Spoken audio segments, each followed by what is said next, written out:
Welcome to the Common Sense Show. You know, when you hear the music, it is time to talk to a guest, or it's time for me to give you my thoughts about something in the business space.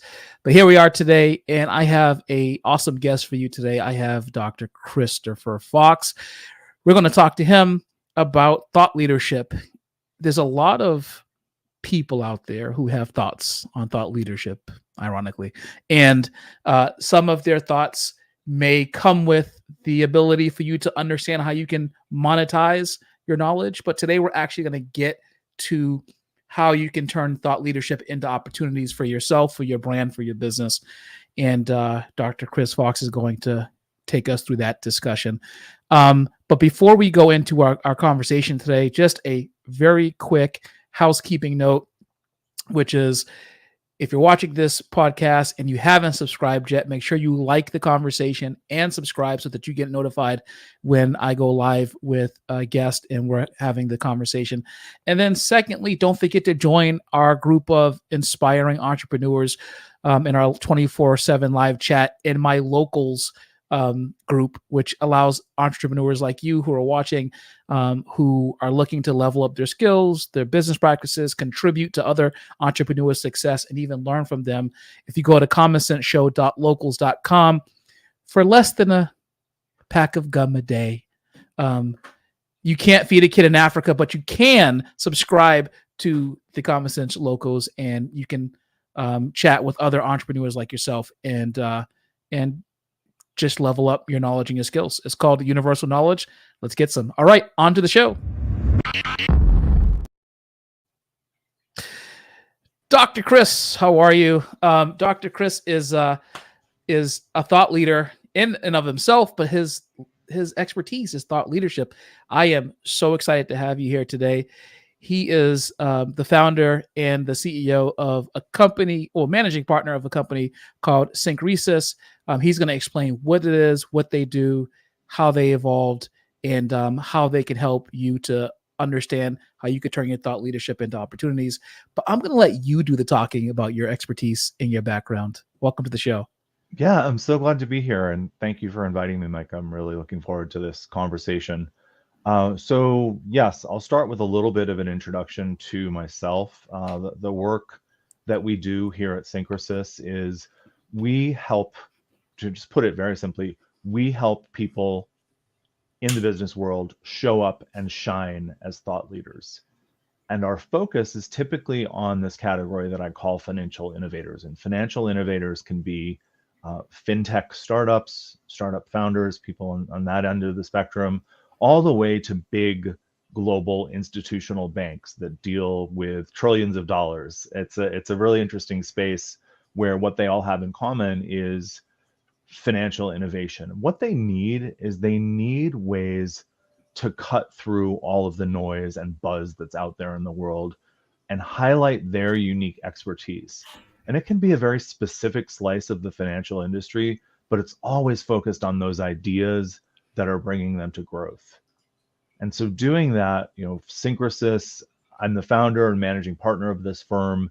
And what we do is we develop communication strategies, and then we develop content that gives our clients the tools to share their thinking, share their story, share their passion for change, and then help them make that change happen. That makes a lot of sense. And there's a lot to actually discuss when it comes to thought leadership. And I guess we'll start with the most obvious one, which is, what is it in your experience that holds people back from sharing their expertise? Why do people why do they second guess their expertise or second guess their ability to be effective in the marketplace of ideas? Yeah, there are a few reasons. Probably the biggest reason is that when you're really soaking in a particular idea, like this is the thing that you do all day, every day, you start to lose sight of what is special about it and what is worth communicating about it, because it's just the way that you do things, and you lose the visibility about how this is an idea that actually can create something better in the world. And that's a big part of the resistance, is just not even recognizing that what you do, the product that you're building, the service that you offer, underneath all of that stuff, there actually is an idea for making some little slice of the world better. Otherwise, why are you doing it? So the first piece of it is just getting in there and excavating what that special idea is. And from there, I think the next resistance point is around confidence and just being willing to speak about it publicly. People have anxieties about their public speaking ability, to write about it. Lots of people have anxieties about whether or not they're good writers. All of the different challenges of putting yourself out there and giving yourself public exposure are the next resistance. And then the final thing is that thought leadership has kind of become this whole industry. If you Google it, if you look for it on different social media channels, I mean, first of all, my advice is don't, because you'll end up finding a mess. But if you do, and you You'll end up probably finding will, exactly what you want to find, but it may not be what you need to find, right? that's very true. But it's really, there's like over the, especially the past 5 years, there's this whole thought leadership industry. And honestly, I know it sounds very like I'm really oversimplifying it, but all of that stuff makes thought leadership into something much bigger than it is. It's really simple. It just means leading the pack, right? Because it's leading as well as thinking. You're leading the pack with new and bold and clear ideas. It's Mhm. starting conversations. It's thinking differently. It's helping people think differently. And if you look at it without all that stuff, all the people trying to establish all this self-importance about thought leadership, becomes very simple, very accessible, and very doable. Do you think that the focus on earning revenue from your thought, from your expertise, from your delivery, your presence, whatever it is that you're packaging to the public, do you think that that bastardizes um, the true effect of how effective one can be if they actually have genuine, well formulated ideas that are articulate and the ability to move people in a direction or change how business is being done in a space. Yeah, that's a great question, and you could either answer it yes or no. I'll say what I mean about that. So, um, we're living in an entrepreneurial world, right? We live in a global market. Most of us need to earn money in order to survive and thrive.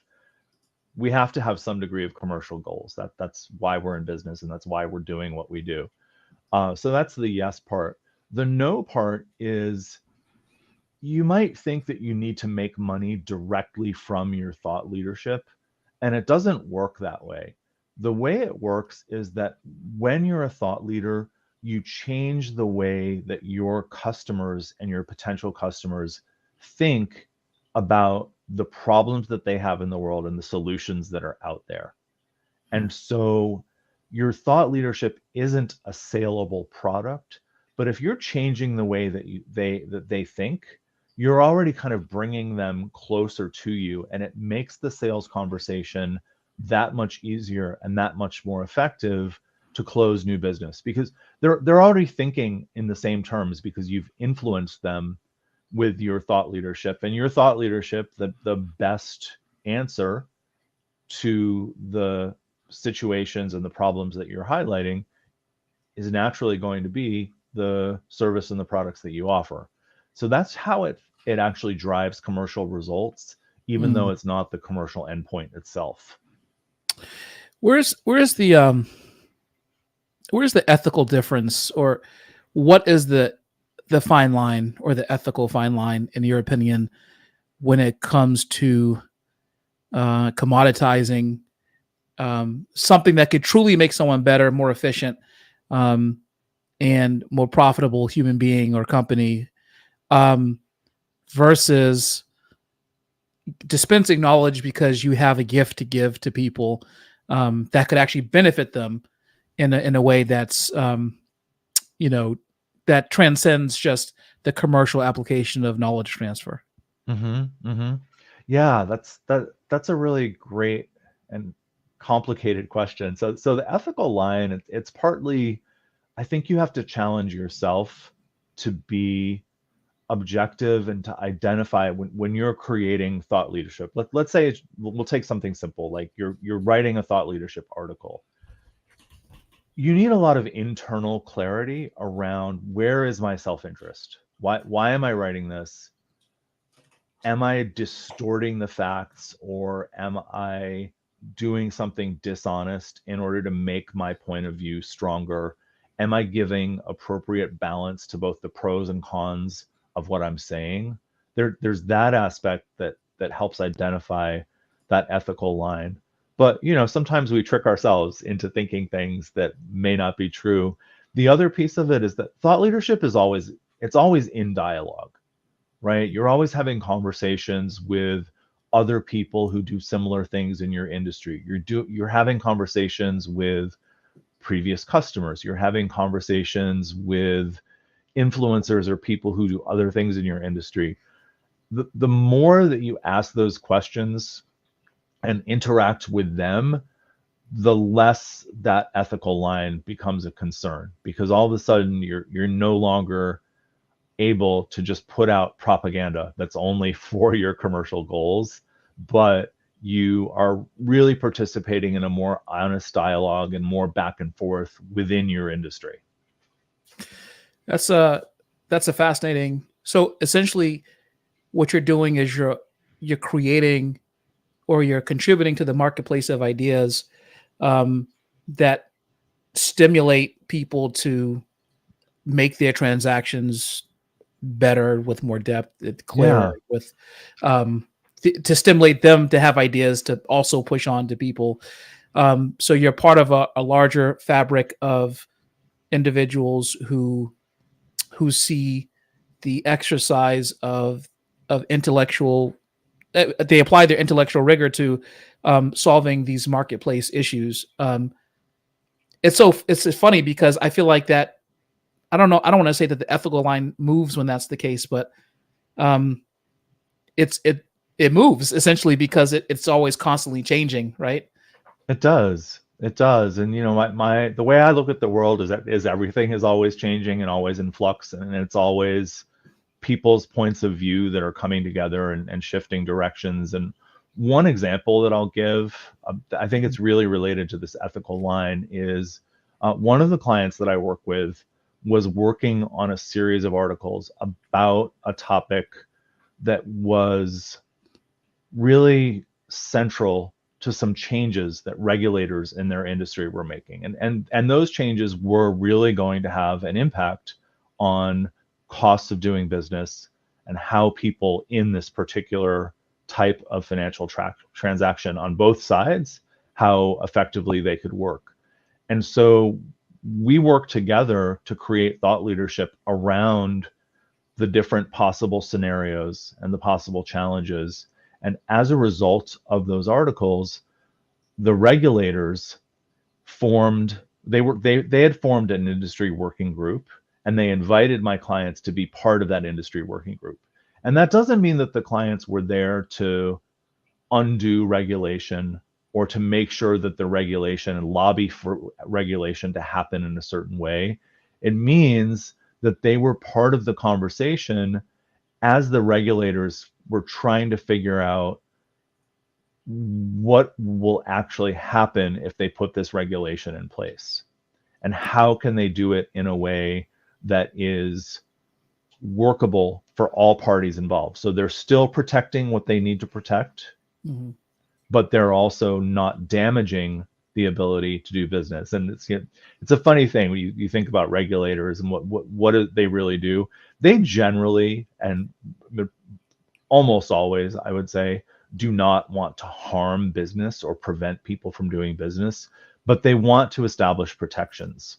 And especially in the world of finance, which is highly regulated, regulators are part of the mix in terms of thought leadership and influence. So it's kind of an unusual story, but what it really means is that my client wasn't trying to force the regulation to happen in a certain way, but what they were trying to do was just make sure that all the implications around it were visible and out there.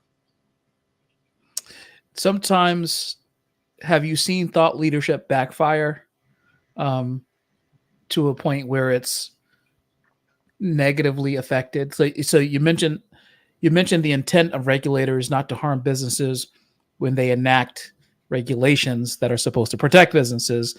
Right. Um, an argument that an economist might make to you as a devil's advocate might be that there's a trade-off with everything, um, which includes regulation. Um, what responsibility do thought leaders have when it comes to how they might affect the world of trade-offs? Like in this case, the regulators listened to the thought leadership that was espoused by a client of yours. Does a thought leader have the responsibility, in your opinion, um, to not move? What level of responsibility does a thought leader have to prevent someone from taking their ideas as best they can, and they can't force anyone to do anything, Right. but having their ideas misapplied inappropriately and it ultimately causing harm? And if it is this two-part question, and if that happens, then what responsibility is there on the thought leader to come out and express the true intention of their original thought? Yeah, I mean, I think a great place that has happened, and lots of examples of this in the whole area of cryptocurrency, where some thought leaders have very, very aggressively advocated for things like making sure that crypto transactions are anonymous, or other things that are both the benefits of cryptocurrency, but also the risks, because then it can be used for money laundering. It can be used to fund terrorism. It can be used to fund human trafficking. There's all sorts of really, truly bad things that can happen in the world of cryptocurrency. And I do think that some thought leaders have been extremely aggressive about the benefits and really put aside the risks or the cons around that topic. And that's where I think you can be a self-interested thought leader and promote something because you want it to happen, but you're also sometimes you do have that responsibility for, well, look, I've just been advocating for things that are allowing people to be forced into labor because it's a human trafficking situation, or I'm allowing money from criminal activity to be laundered as an implication of what I'm saying. And one of the things that you do to mitigate that risk is, if something is purely one-sided, that your point of view is that, let's go back to this example, that every cryptocurrency transaction has to be 100% fully disguised and fully anonymous, and you don't even talk about the potential downsides of that, you're not really a thought leader anymore. It's like that thin line of, is it thought leadership or is it propaganda? And it's thought leadership when you have a more balanced approach and you really explore and consider both the positive and negative implications of what you're talking about, versus being a propagandist, which all you're doing is promoting and advocating for a position, and you're denying or ignoring the potential downsides. I think that definitely answers my question about the intellectual rigor that happens behind thought leadership, which is considering that the downside risk of whatever it is that you're promoting as well. Yeah. Um, and I think you're right, which is that, and your statement actually helps me to appreciate kind of the state of, or the environment of thought leadership today, where we see right now that there are so many people who are providing thought leadership without full context, without color, without depth. It's very simple. And I'm not sure in this case, and I'd love to hear your thoughts on this. To me, the smartest people I know who are intellectuals have the ability to take complex subjects and simplify them in a way that everyone can understand them. And from where I sit, an individual, and the reason why is because you have mass appeal to people to understand and to communicate. To me, that's a style of communication.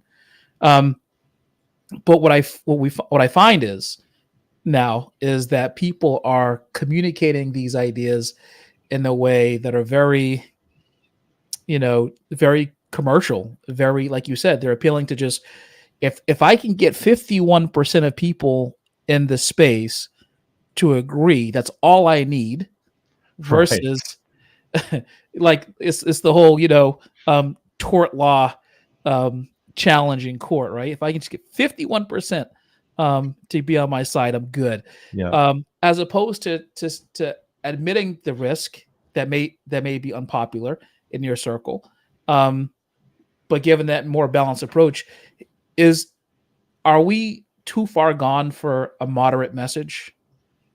I don't think so. I don't think so. And there's a couple of things I would add to that question. So one of them is, you might be wondering, if someone is a thought leader, why do they need another person like me? Why would they need my help? You're already the thought leader. What could you possibly need from some other person to come up with a thought leadership strategy and help you do the writing?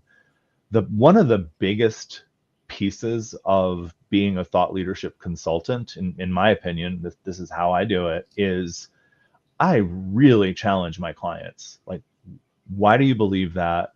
What about this? Have you considered this risks? What's the best way for us to talk about these potential downsides? Really, really pushing and challenging them. So part of the answer to your question is just not being a thought leader of one, Hmm. but actually bringing in dialogue so that your ideas are already challenged and tested in the world. The other thing is about mass market appeal. What's different about thought leadership is, in many situations, you actually don't, this is the kind of an unexpected factor. You don't need everyone to agree with it or even understand it. You really only need decision makers to focus on it and understand it. And even if they don't 100% agree with it, it starts to influence the way they think. And sometimes I'll say this with clients, and they're shocked, because I'll tell them, don't worry if you have this piece of thought leadership and you post it on LinkedIn and it's almost crickets, right? Like, very few likes, very few comments. When you look behind the scenes at your dashboard, very few even views of it. Don't worry about that. That mass engagement or mass appeal doesn't matter. But if you literally got that piece of thought leadership in the hands of the top 5 decision making CEOs in your industry, and you either subtly or very directly shifted the way that they see the world, that's the win in thought leadership. And the mass appeal sometimes is only an after effect of, you could literally be writing this piece of thought leadership for 10 people Hmm. and targeting the things that matter to them. And then, yes, there's all sorts of other things that other types of people could learn from it or benefit from in reading this piece or watching this video or joining this webinar, or however you actually do the thought leadership. But the underlying goal is, I know that this very small group of core decision makers is struggling with a particular issue, and I'm going to write it for them or say it for them, and other people can come along for the ride. So, what are the benefits of thought leadership? If we crystallize that into a framework, what would you say the benefits of thought leadership are generally? Yeah. So I would list them in the deepest benefit is that you build trust and you establish credibility. Mhm. And trust and credibility, I mean, those are priceless types of currency. When you have trust and you have credibility, you have enormous space to do lots of other things with integrity within that space.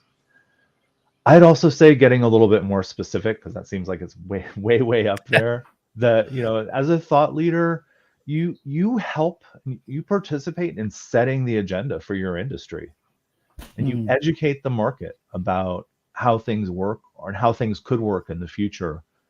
And you drive lasting impact for all sorts of people. It's not just your potential customers, but If you're in a larger company, your thought leadership actually affects the way that your colleagues and your employees think.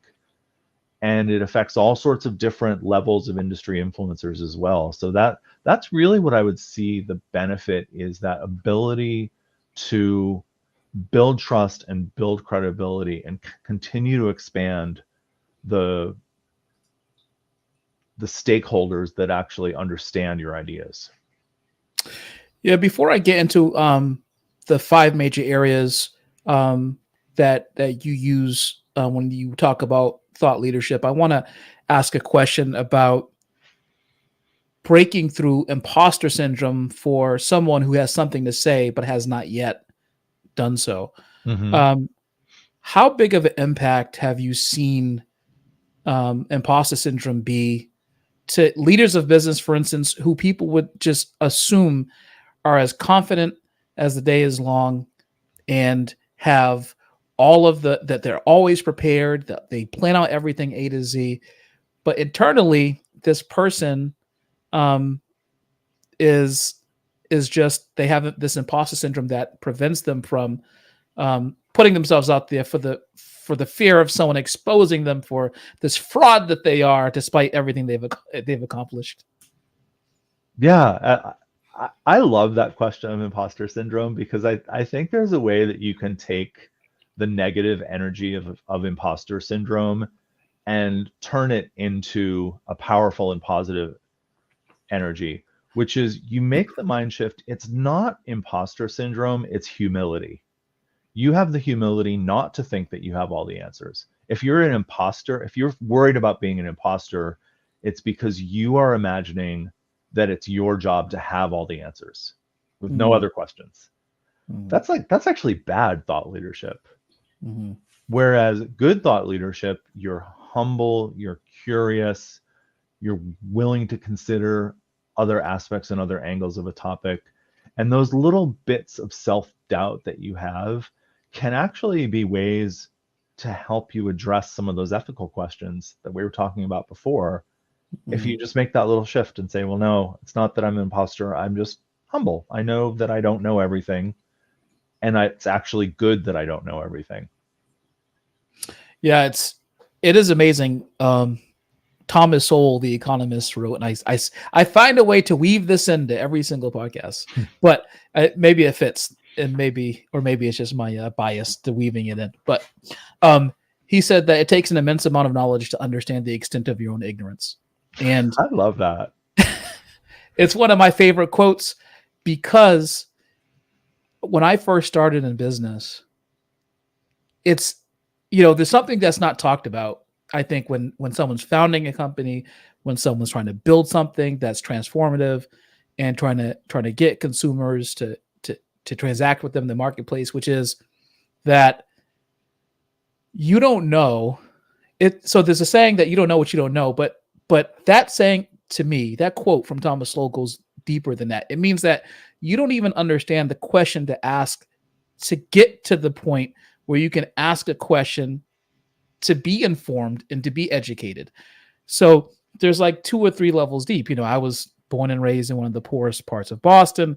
I have subsequently, after leaving that area, growing up, you have embarked on like just a lifelong learning and knowledge acquisition course and have just constantly learned. But what I find is that, so many people, you talked about humility and overcoming imposter syndrome. And so that quote stands out to me because there's so many people who lose that over time, and then they put themselves up on the pedestal as if they have all the answers. And then when something that they only know a little bit about gets exposed to the public in some embarrassing way, then it becomes a major issue for them. But like, I think that if they maintain that humility for their learning curve and just understood that there may be answers around the corner. Look, there's people that are running big companies that have misses, right? I'm sure Blockbuster would love to rehash that conversation with Netflix. Right. So yeah, what's your thought on that quote from Thomas Sowell, and how do you think that might apply to to someone who is trying to build something bigger than themselves? Yeah, I love it. I love that idea of being just intellectually honest with yourself and working hard to understand not just the things that you're already unsure about or might not know, but where are the blind spots that you're not even seeing. And Mm. that quote really crystallizes that whole idea in a great way. Yeah, no, I agree with that. So let's talk about. So we talked about the benefits of thought leadership. We talked about the framework of what it is. Can you let's talk about more implementation. Now you have an acronym called GRACE. Would you mind explaining what GRACE is and how someone who's watching this podcast might, for instance, use that when it comes to implementing thought leadership? Yeah, so thanks for asking that. I'm sure people are wondering, you're talking about all these great, like these big ideas. How would you actually do that? And the grace method is the way that you actually do it. So I'll break it down real quick and then I'll get into the details. So GRACE, it's an acronym. It's for generate, reorient, act, communicate, and expand. And maybe you're already getting a few little seeds around what that means. So generating is that whole process of generating new ideas and insights on a very specific topic within a context. And you don't have to change the entire world. You might only be changing one specific thing, but generating the ideas is about getting that clarity. It's about seeing who else is talking about similar things in the world, challenging yourself to make sure that your idea is new, not just a rehash of what everyone else in the world is talking about. And it's sometimes that's one of the most awkward conversations I have with executives when they have this big idea that they're so excited about as thought leadership, and I'm that mean person who says, yeah, but blah blah and blah blah just said that here. So what else? How do we push it further? So the first is the generating. The reorient is that's one of the one that kind of throws people for a loop, because if you just have the idea, like I just had an idea, and you don't do anything with it or about it, there's really no point. And I think that's a really essential piece of thought leadership, is that you have to reorient. When you have some big idea, you have to reorient the way that you do business. You have to reorient the way that your company does business around that idea, right? Because if an idea is worth something, it's about making something better. Mm. And you have to make sure that it brings about change. So I'll give a real fast example of that. Even just my own ideas about thought leadership. If I went out and sold my work like any content agency or any marketing agency, I wouldn't be reorienting my business. Mm. But instead, it's a really different approach from the typical marketing agency of like, oh, we're going to generate all this stuff for you and we're going to do this and we're going to do that. Even the way that we work with clients was reoriented so that we don't start with a creative brief. We start with a session that really draws out and challenges the ideas of the client. A creative ad agency won't challenge you. They'll just follow the brief. So Mm. reoriented the way we do business. And then the next piece is act. And acting is very, very important. It's very easy to write an article or a white paper or record a video. It's just easy to say stuff. Mm. But acting on what you say means that you have to put that thought leadership into practice. If you believe in some idea that will improve anything, maybe it improves something really, really small, like the way that investment funds do their accounting. Who cares? But they do. That's the Mhm. important part. They Right. care. And if you have an idea about how to make that better, it can't just be something that you say.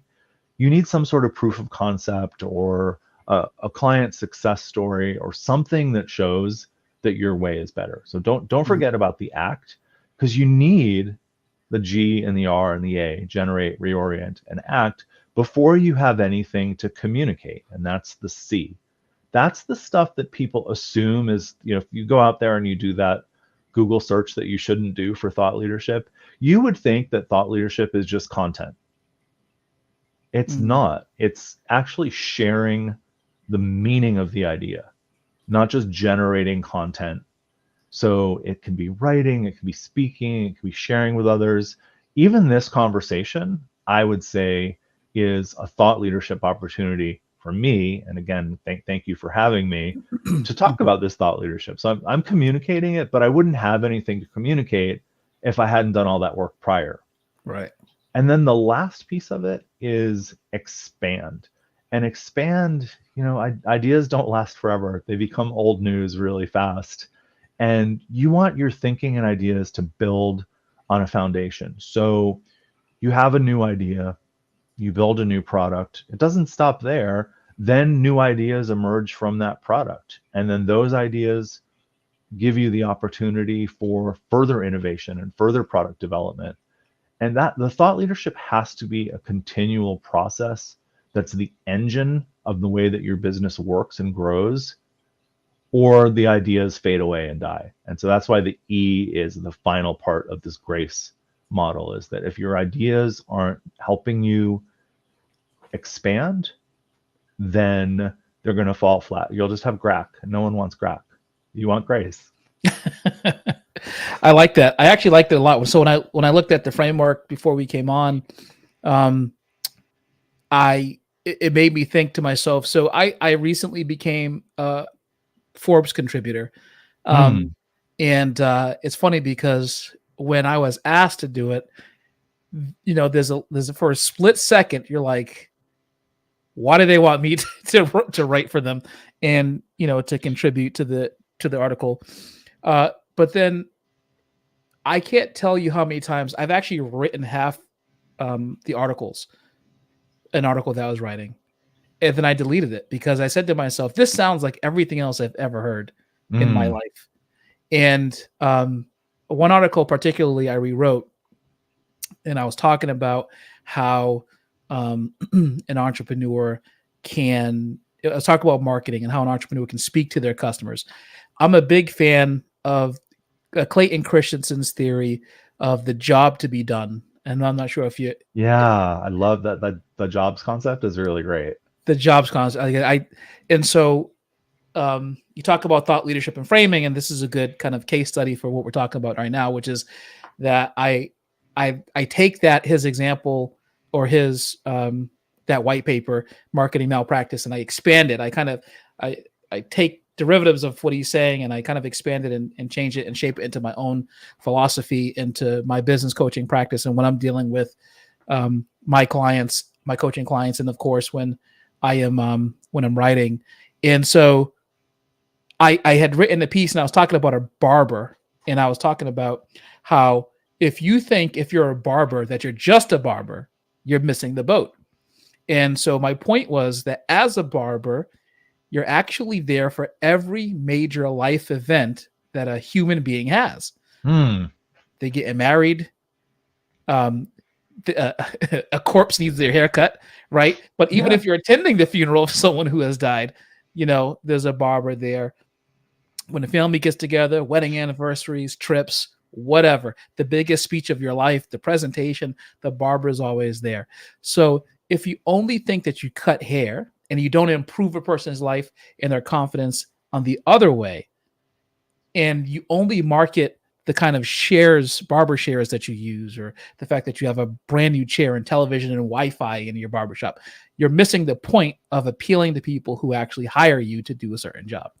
Yeah, no, that makes a lot of sense. And so there's some similarities to a thing that I often say, which is that it's not about the content, it's about the meaning.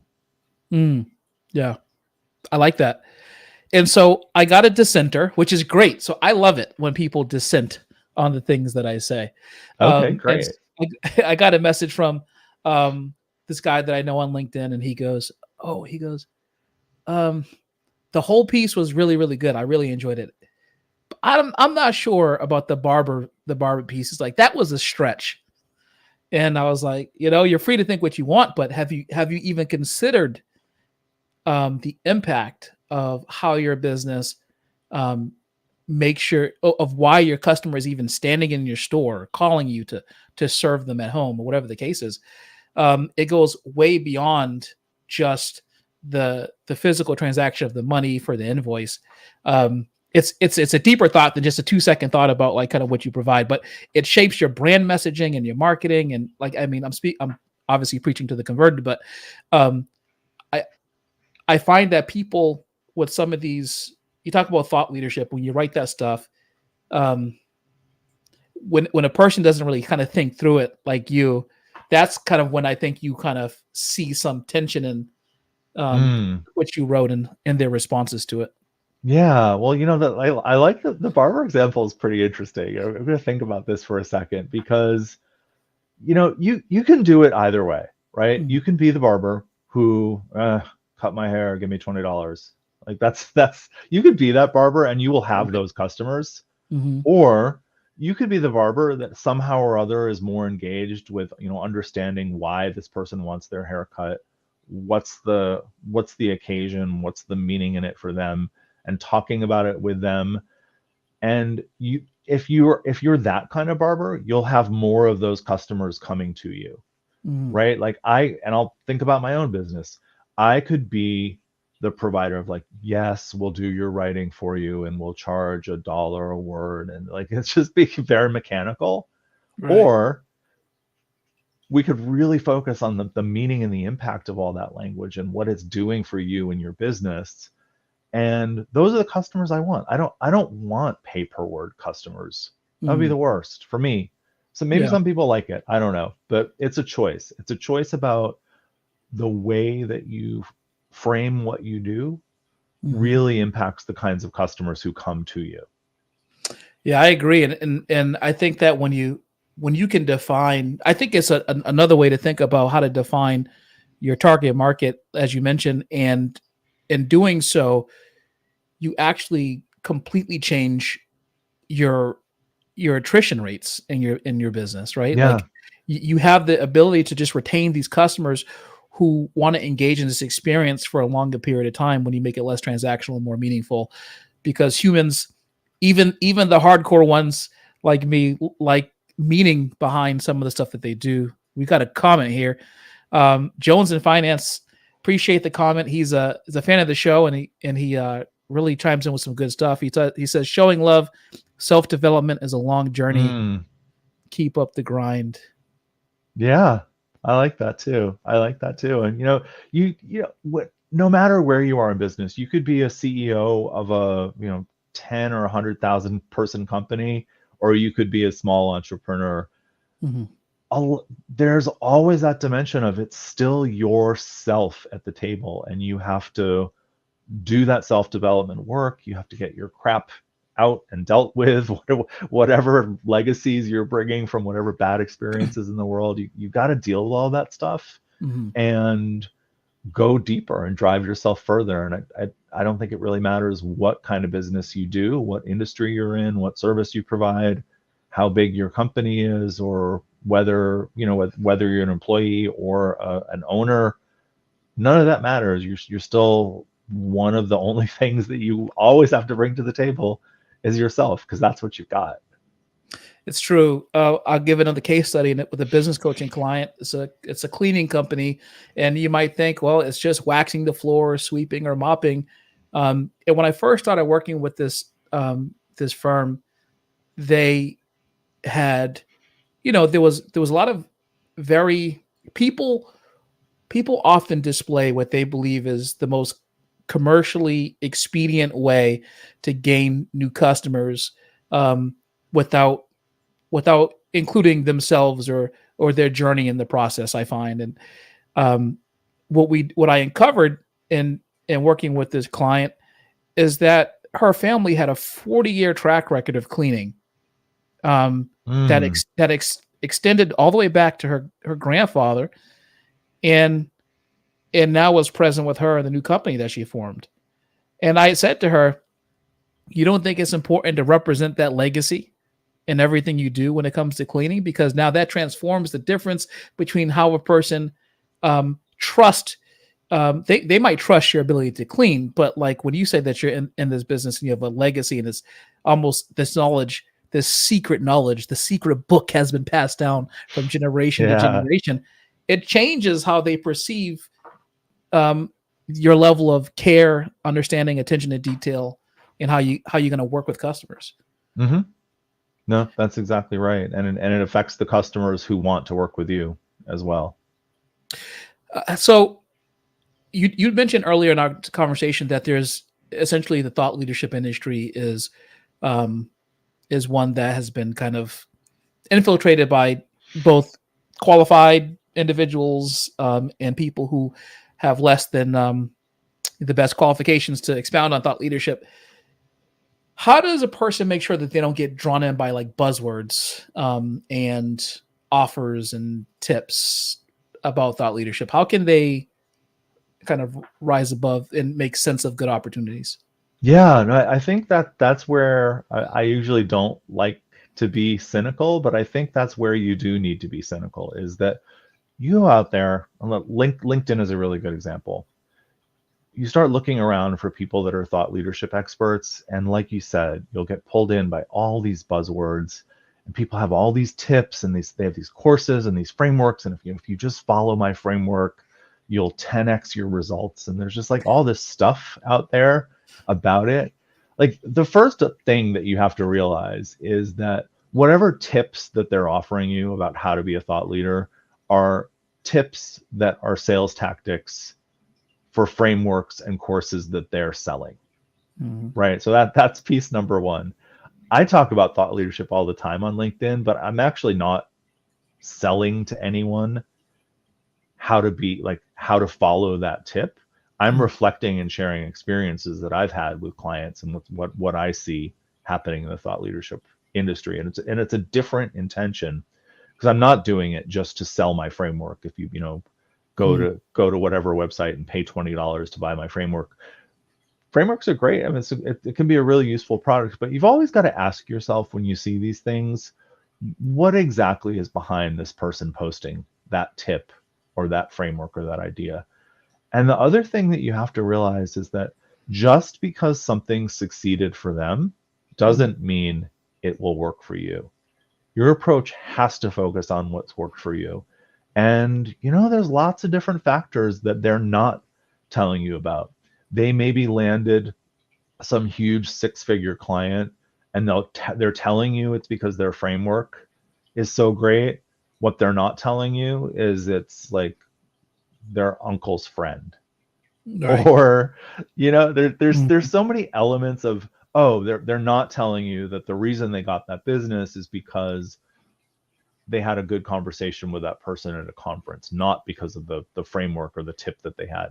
And people, you can't disclose all of the cause and effect or the reasons why you have the business that you have. But I would never pretend that I have some magic formula that works for everyone, if I'm also aware that a lot of my business success, it's that combination of intentional hard work, but it's also luck. It's just like good luck sometimes is the reason why people have the results that they have.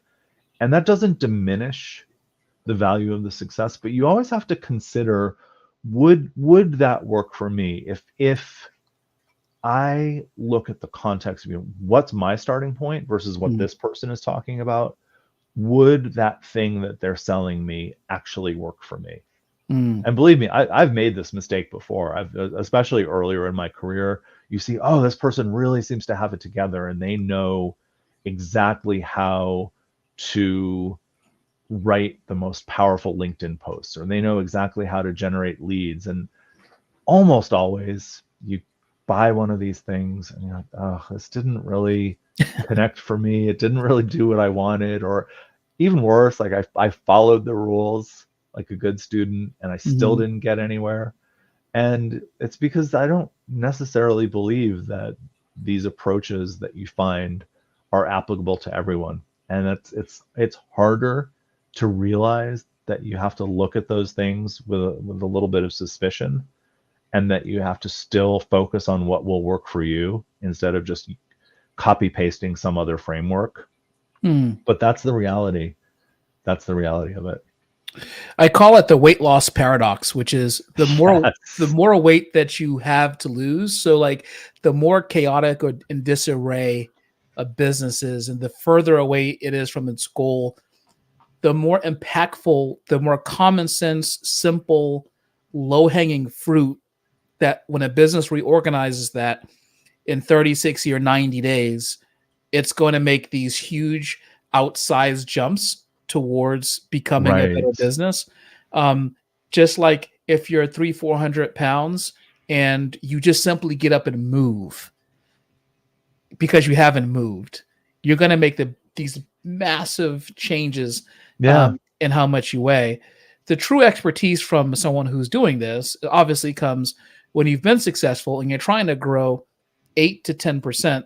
Um, Having all the systems in play that you're supposed to have, and you having to take a look at these things and examine whether or not they're working and why aren't they working, and understand what you have to do to mitigate the fact that they're not working, and then move them forward. Yeah.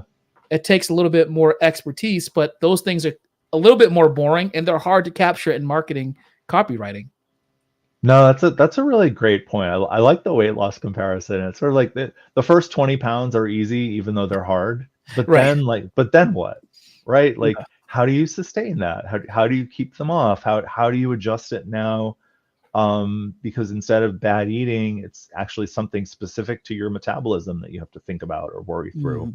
Mhm. Um, all of that stuff is not embedded in all these formulas and frameworks and these tips that make you seem like, oh my God, these people are having all this enormous success and I'm not. What's wrong with me? Well, they're relying on that on that kind of deepest Right. and most sinister way of marketing to people, because you feel like you're supposed to get some other success of someone else's, or that they're taking your aspirations and they're Mhm. chopping them up and they're handing them back to you and saying, here, you eat these. Yeah, that's a good point. And I think it kind of goes back to your acronym about grace, where these fresh ideas um, and your ability to implement them are really what is is the name of the game. And your ability to do so with regularity is what makes you a thought leader. It Hmm. also positions you successfully to get referrals for people who will stay and pay longer um, than a person who's just looking for a quick fix. Um, and I think that story needs to be told more. And maybe us thought leaders in different industries need to focus on the how to recognize the difference in quality um, and public appearance of people who have the ability to move a business forward.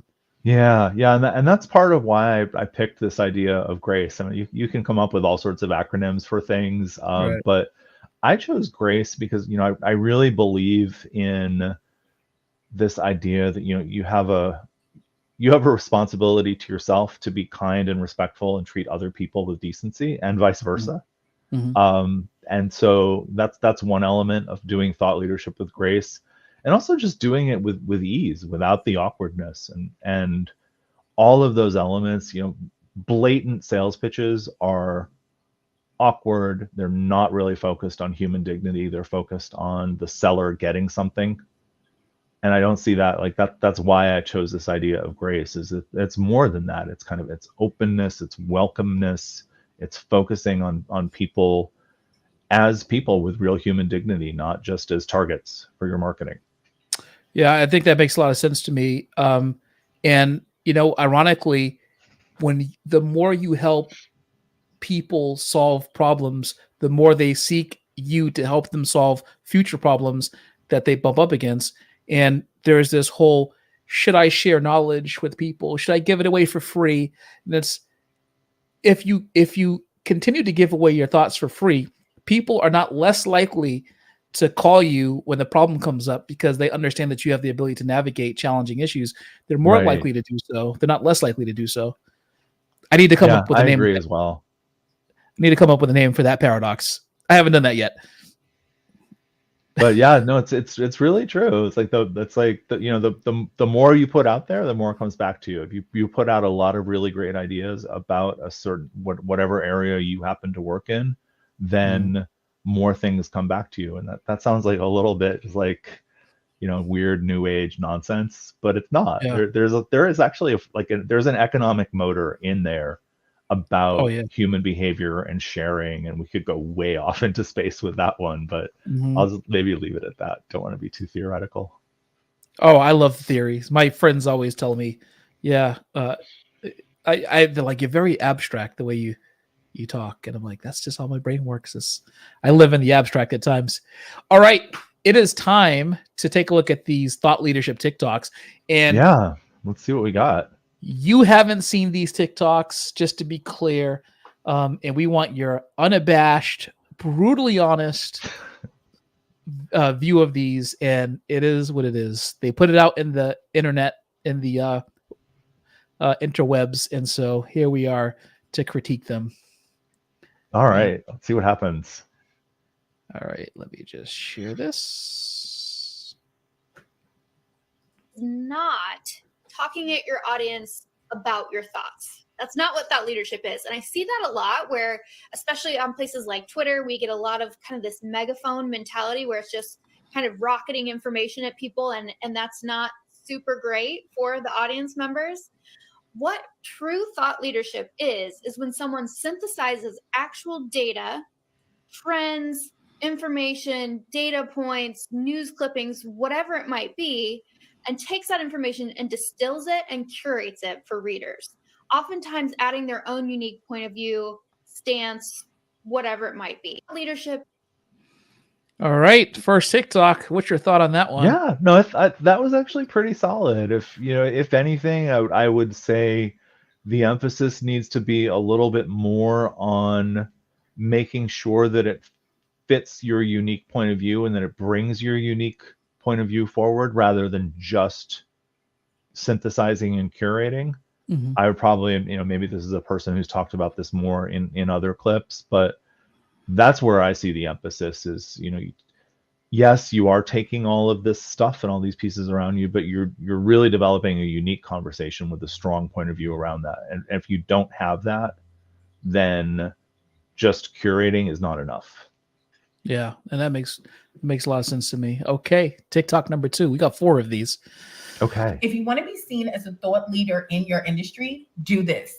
And no, I'm not talking about writing a book, although there is some value in that. That's not what we're talking about. So the first thing you want to do is you want to develop your own unique process, okay? And so let's talk about that for a minute. Your process is the steps that you take your clients through from where they are to where they want to be, which is the transformation that you provide. Every single coach and expert should have their own unique process. Your process is something that you can trademark. It's something that you own. It's something that you write books on. It's something that you speak on stages about. It's something that you are hired to train on. If Oprah was to call you and say, hey, I want to interview you on the work that you're doing, that unique process and perspective is what's going to position you as a thought leader. The next thing is you need a visibility strategy. At the end of the day, if you want to be seen as a thought leader, you got to first be seen. So that means you have to get yourself out there and you have to get people to know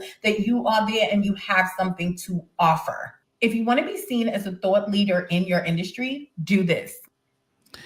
All right, there's a second one. How are we feeling about this? Yeah, there are a couple of interesting things there. I really like the focus on process and process can be a really important foundation. Like that's the ground that you plant all these great idea flowers in.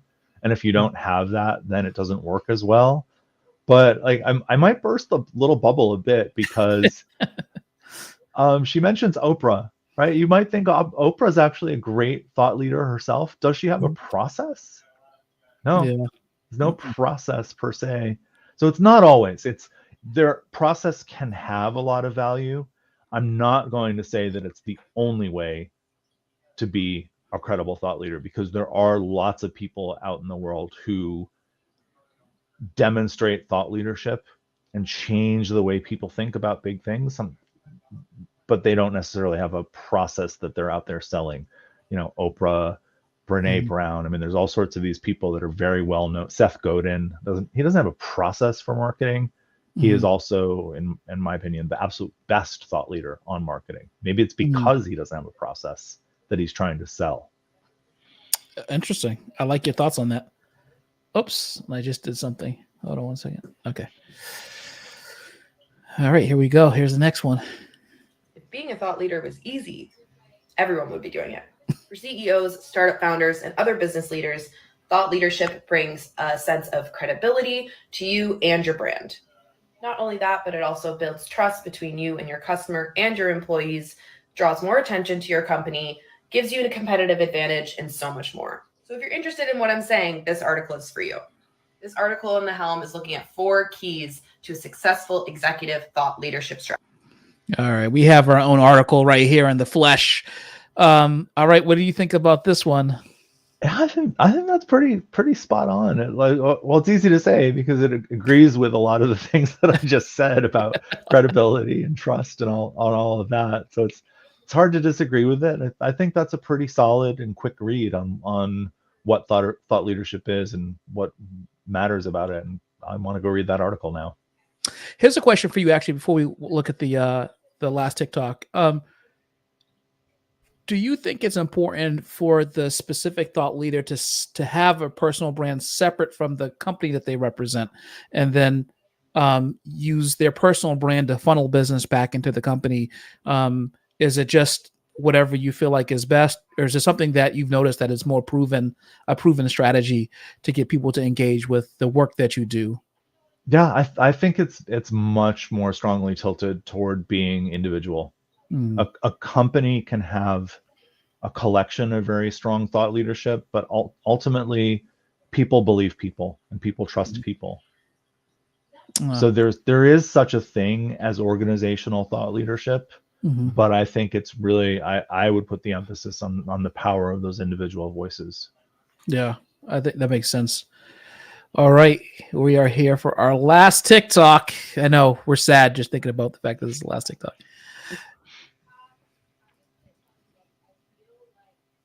It's practically a guarantee that you'll rise to the top of your industry, so you don't ever have to worry about being perceived as a fake guru. If you just look at the world, what most people are doing is providing surface level knowledge, basic information that's mostly common sense that doesn't really give people any profound insight or realization. So if you just do the opposite and actually think deeply and develop a nuanced, detailed understanding of your topic or your industry or your niche, that is what will lead you to becoming the true expert. So here's what I recommend. Take one day every single week to not do any real work, but just think. Get out a journal and a pen. I take these with me everywhere I go, and just sit and think deeply about how you can offer value to the world. You'll be amazed at the increase in quality of your creations when you take the time to do this. If you just All right. Yeah, so I think that's great prep work, putting the emphasis on thinking and understanding. But I would also come back to my GRACE model. That's if you look at that, what he was just talking about is a really good description of the generate ideas. But the way to be a thought leader, you're not a thought fodder, you're a thought leader. You have to be leading something. There has to be both the thinking and the leading. Yeah, interesting. Yeah, that's that makes sense. Like there is an element, and so we were talking before about the buzzwords and sometimes the marketers that get you hooked with the 30, 60, 90 days. I can double or triple your business, Right. Which is the fast food of thought leadership, in my opinion. But like, I think that like true thought leadership, there's an element of yes, going deep, but having implementation aspects to what you're saying. If a person can take what you're saying and then apply it without you initially on some level, that kind of gives them a little glimpse of, the whole carrot donkey of how this can actually work. It should be something that they can roadmap for themselves and then maybe use you to fine tune the idea and apply it to their business, whatever the case is. Yep. I think there's a lot to that, and I definitely agree with the fast food aspect of some of these other things. There's a place for fast food, right? Sure. I can be a huge foodie, and every once in a while I want one of those like disgusting McDonald's cheeseburgers. I don't know why I want it, but I get it anyway. And then other times I get make something really, really special. Yeah, absolutely. Yeah, and I agree with you. So Chris, where do people find you? How can they reach out to you? Yeah, so the and easiest place to they're find interested. me is I've said a lot of negative things about LinkedIn. That doesn't mean it's a bad place. That's where I tend to spend most of my time. I feel like from what you just showed me, I need to get it together and maybe show up on TikTok a little bit. Yes. But for now, I'm on LinkedIn. So Christopher Fox, managing partner of Synchrosis. I am the one Christopher Fox on there who has blue hair, so I'm easy to find. Right. Awesome. The other place you can find me is I have a newsletter.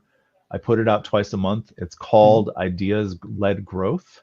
Mhm. You can subscribe for free. It has all sorts of ideas and thinking about how people can become better thought leaders, better writers, better communicators, all focused on helping their business grow. And that you can also find that on my LinkedIn profile, or if you go to my website, which is www.synchrosis.com.